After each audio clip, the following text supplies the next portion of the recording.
ำกันเด้อทุกคนทอดปีกไก่ทุกคนแซ่บๆทุกคนก็มีส้มตำทุกคนแซ่บๆทุกคนส้มตำนำกันเด้อคนแซ่บๆนำกันเฮ็ดเองคนแซ่บ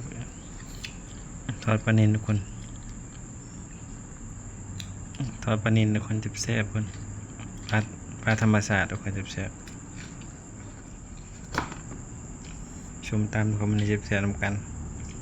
มีทอดปีกไก่แซ่บๆเมืองเราต่อไปกันเลยครับสวัสดีพบกับบรรยากาศชนะขาวนำกันเด้อทุกคนทอดปีกไก่คนแซ่บๆรอกับกรอบคนให้เดงมันแซ่บๆนำกันเด้อแล้วก็มีส้มตำคนแซ่บส้มตำแซ่บนำกันเด้อทุกคนเฮ็ดเองแซ่บ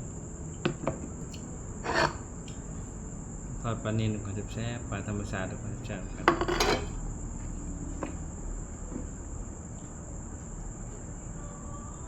กินข้าวนำกันเด้อทุกคน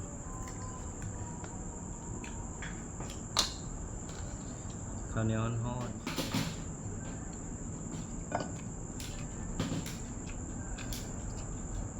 เบิ่งก็กูข้าวนำกันเด้อคนแซ่บนำกัน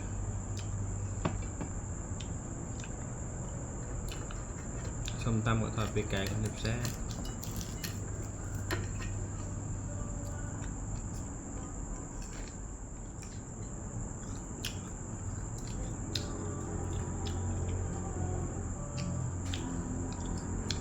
ข้าวนำกันเด้อทุกคนเพื่อได้เบิ่งก็ฝากกดไลค์กดแชร์ซับสไครป์เป็นกำลังใจคลิปต่อไปเด้อทุกคน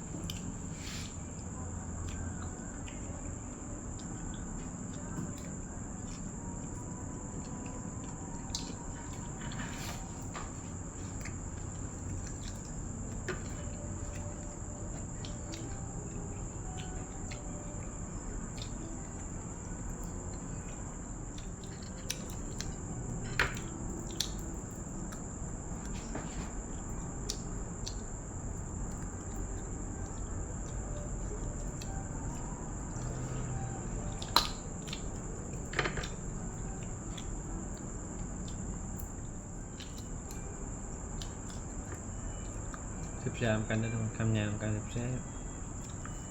บๆกันเด้อทุกคน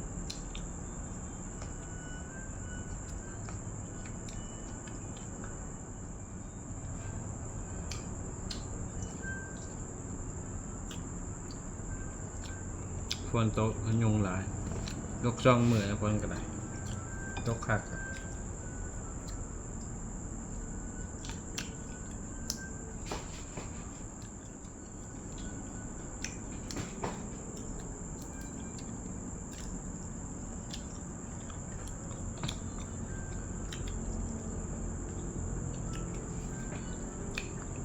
แซ่บๆกันได้ทุกคนคำยำกันแซ่บ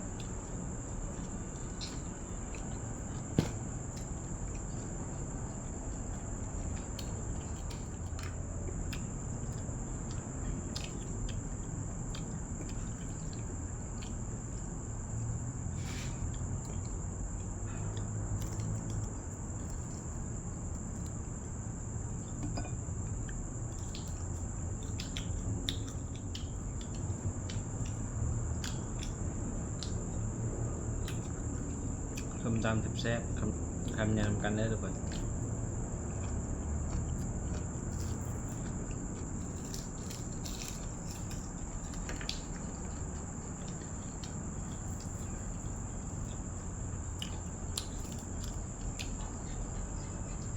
ว้าว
แซ่บๆได้ทุกคนทำงานทำกันแซ่บ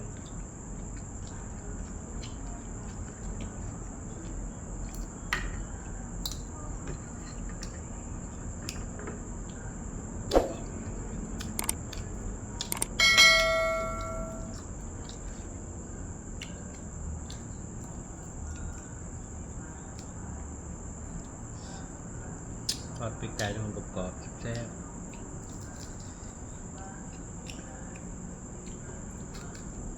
ทำงานทำกันเด้อทุกคนการทำกันเด้อทุกคนบัวทั้งในต่างประเทศก่อนบัวของแพร่และของเราก็แซ่บทำกันเด้อทุกคน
แซ่บๆได้ทุกคนทอดปีกไก่ทุกคนกรอบๆแซ่บ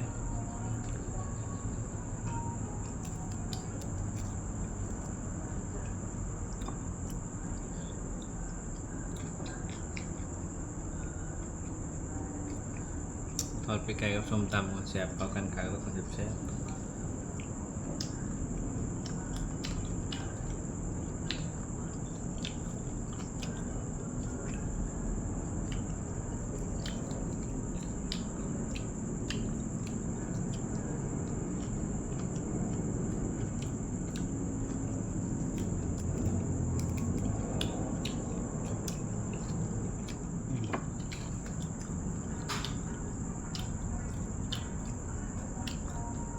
เมื่อหมด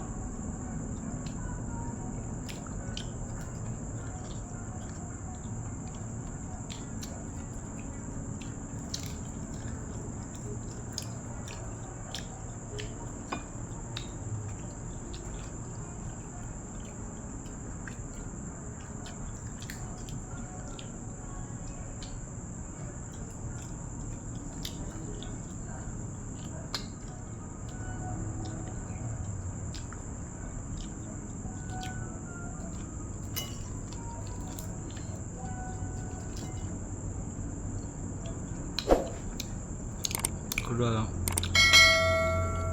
คนตัวลงก่อนคนจะเจอคลิปหน้ากับสบายดีสวัสดีทุกคนบ๊ายบายขอบคุณที่เข้ามาจากค่ายทำการได้ด้วยบาย